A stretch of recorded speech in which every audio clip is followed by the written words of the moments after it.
नमस्कार दोस्तों, जैसा कि आप सभी जानते हैं कि हम लोग झारखंड के इतिहास का जो सीरीज़ स्टार्ट किए थे, अभी तक हम लोग 4 चैप्टर समाप्त कर चुके हैं। सबका प्लेलिस्ट बना दिया गया है, आप चाहे तो प्लेलिस्ट को फॉलो कर सकते हैं। और झारखंड ज्योग्राफी को समाप्त किया गया है, उसका एमसीक्यू भी समाप्त किया गया है, उसको दोनों का प्लेलिस्ट बना दिया गया है, इसका भी प्लेलिस्ट बना दिया गया है।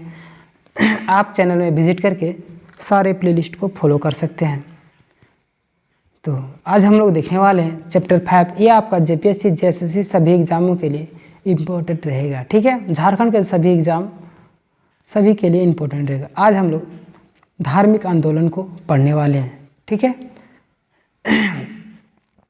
धार्मिक आंदोलन में झारखंड में जैन और बौद्ध धर्म का प्रभाव देखा जाता है।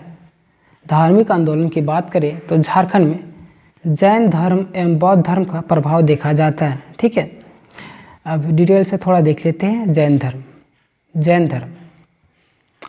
धर्म के अवशेष एवं प्रभाव झारखंड के कई क्षेत्रों में देखा जाता है, जैसे कि पारसनाथ की पहाड़ी गिरिडीह जिला में स्थित है।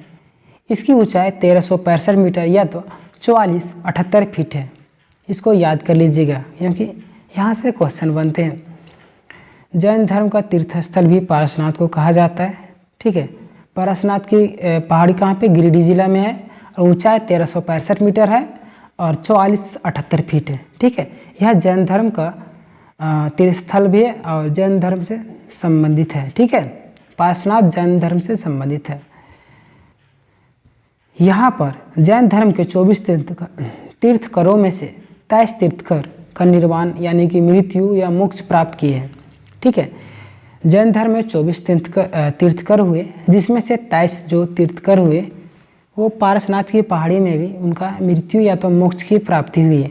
ठीक है, यहाँ पर जैन धर्म के 23वें तीर्थंकर ने 717 ईस्वी पूर्व में निर्वाण प्राप्त किया था। कौन? पारसनाथ। ठीक है, जैन धर्म के 23वें तीर्थकर पारसनाथ ने 717 ईस्वी पूर्व में निर्वाण प्राप्त किया था। इसी के नाम पर इस पहाड़ी का नाम पारसनाथ है। ठीक है, पारसनाथ का नाम क्यों पड़ा? क्योंकि 23वें तीर्थकर जो थे पारसनाथ, उसने 717 ईस्वी में निर्वाण प्राप्त किए थे। इसी के नाम पर पहाड़ी का नाम पारसनाथ रखा गया है। यह स्थान जैन धर्म का मक्का के रूप में जाना जाता है। ये मोस्ट इम्पोर्टेंट है, यहाँ से क्वेश्चन बनता है। जैन धर्म का मक्का किसे मानते हैं? जैन धर्म का मक्का पारसनाथ पहाड़ी को माना जाता है। ठीक है, यहाँ पर जैन धर्म के दोनों शाखाओं जैन धर्म की कितनी शाखा है? 2 शाखा। पहला है आपका श्वेतांबर, दूसरा आपका दिगंबर। ठीक है, श्वेतांबर दिगंबर की पूजा स्थल है। ठीक है, पहाड़ी के नीचे मधुबन है। श्वेतांबर एवं पहाड़ी के ऊपर दिगंबर पूजा स्थल है। ठीक है, श्वेतांबर कहाँ पे? पहाड़ी के नीचे, जो कि श्वेत वस्त्र धारण करते हैं उसे श्वेतांबर बोलते हैं। और दिगंबर मतलब कि पीले वस्त्र। ठीक है, पहाड़ी के नीचे मधुबन में श्वेतांबर रहते हैं और पहाड़ी के ऊपर दिगंबर लोग रहते हैं। ठीक है, सादे लोग नीचे ही रहते हैं हमेशा झुक के, इसलिए इसी को याद कीजिएगा। श्वेतांबर पहाड़ी के नीचे मधुबन में और दिगंबर ऊपर। ठीक है, चलिए आगे देखते हैं। मानभूम का है धनबाद में। यहाँ से जैन धर्म की सभ्यता एवं संस्कृति केंद्र होने का प्रमाण प्राप्त हुआ। कहाँ से? मानभूम, धनबाद। ठीक है, पहले मानभूम था, बाद में इसे धनबाद कर दिया गया। ठीक है, यहाँ से जैन धर्म के सभ्यता एवं संस्कृति के केंद्र होने का प्रमाण प्राप्त हुआ है। ठीक है, उसके बाद है आपका दामोदर एवं कसाई नदी। इन नदी घाटियों से जैन धर्म के संबंधित कुछ अवशेष प्राप्त हुए हैं। दामोदर एवं कसाई नदी से भी इनमें क्या हुआ? जैन धर्म से संबंधित कुछ अवशेष प्राप्त हुए। ठीक है, उसके बाद है आपका हनुमान गांव। कहाँ पे? पलामू। ठीक है, हनुमान गांव आपका पलामू में है। यहाँ से जैन धर्म के कुछ पूजा स्थल प्रमाण मिले हैं हनुमान गांव से भी। ठीक है, चलिए आगे देखते हैं। बेनूसागर कहाँ पे? पश्चिमी सिंहभूम में। बेनूसागर से भी कुछ प्रमाण मिले। यहाँ से जैन धर्म के 7वीं सदी की मूर्ति प्राप्त हुई। देखिए, उस हनुमान गांव में भी कुछ प्रमाण मिले, पूजा स्थल मिले थे, ठीक है। लेकिन बेनुसागर से क्या हुआ, बेनुसागर कहाँ, पश्चिमी सिंहभूम, 7वीं सदी के मूर्ति प्राप्त हुई है। इस क्षेत्र में निवास करने वाले प्राचीन काल के सरक जाति जैन धर्म को मानते थे, लेकिन इस क्षेत्र में हो जनजाति के प्रवेश से उन्हें इस क्षेत्र को छोड़कर भागना पड़ा। क्या बोल रहा है, बेनुसागर में यहाँ के जैन धर्म के 7वीं सदी की मूर्ति प्राप्त हुई है, ठीक है, 7वीं सदी के, और इस क्षेत्र में निवास करने वाले प्राचीन काल के सरक जाति जो कि जैन धर्म को मानते थे, सरक जाति, ठीक है, लेकिन इस क्षेत्र में हो जनजाति के प्रवेश से उन्हें इस क्षेत्र को छोड़कर भागना पड़ा था। किससे, सरक जनजाति को, ठीक है। आगे है आपका कोल्हुआ पहाड़, कहाँ पे, चतरा में है। यह पहाड़ी हिंदू, बौद्ध एवं जैन तीनों धर्मों का संगम स्थल है। देखिए कोल्हुआ पहाड़ी जो चतरा में है, हिंदू, बौद्ध और जैन तीनों धर्मों जो है, तीनों धर्म जो है उसका संगम स्थल है, क्योंकि यहाँ पर तीनों धर्मों का पूजा स्थल है। यहाँ पर जैन एवं बौद्ध धर्म दोनों से संबंधित मूर्ति है। कहाँ पर, कोल्हुआ पहाड़ में, ठीक है, बौद्ध धर्म जैन धर्म से संबंधित दोनों की मूर्ति है। यहाँ जैन धर्म के 9 तीर्थंकरों की प्रतिमा है। कहाँ पर, कोल्हुआ पहाड़ में जैन धर्म के 9 तीर्थंकरों की प्रतिमा है। उसके बाद है आपका जैन धर्म के 10वें तीर्थंकर शीतलनाथ को ज्ञान की प्राप्ति कोल्हुआ पहाड़ से हुई थी, ठीक है, इसको भी याद कर लीजिएगा। जैन धर्म के 10वें तीर्थंकर कौन थे, शीतलनाथ, ठीक है। यहाँ पर एक पद चिन्ह है जिसे जैन धर्म के अनुयायी पार्श्वनाथ के पद चिन्ह मानते हैं। कहाँ पे पद चिन्ह है, कोल्हुआ पहाड़ में, जिसे जैन धर्म के अनुयायी क्या मानते हैं, पार्श्वनाथ के पद चिन्ह मानते हैं, ठीक है। अब हम लोग देख लेते हैं बौद्ध धर्म को, बौद्ध धर्म, ठीक है। बौद्ध धर्म की स्थापना गौतम बुद्ध के द्वारा की गई थी। किसके द्वारा, गौतम बुद्ध के द्वारा बौद्ध धर्म की स्थापना की गई थी, ठीक है। गौतम बुद्ध का जन्म कब हुआ था, लुम्बिनी नामक स्थान में नेपाल में 563 BC में हुआ था। BC मतलब ईसा पूर्व, ठीक है। गौतम बुद्ध का जन्म कब हुआ था, लुम्बिनी नामक स्थान पर नेपाल में 563 ईस्वी पूर्व में हुआ था, तथा इसकी मृत्यु 483 ईसा पूर्व में उत्तर प्रदेश के कुशीनगर में हुआ था। झारखंड में बौद्ध धर्म के ब्रजयान शाखा का विस्तार हुआ है।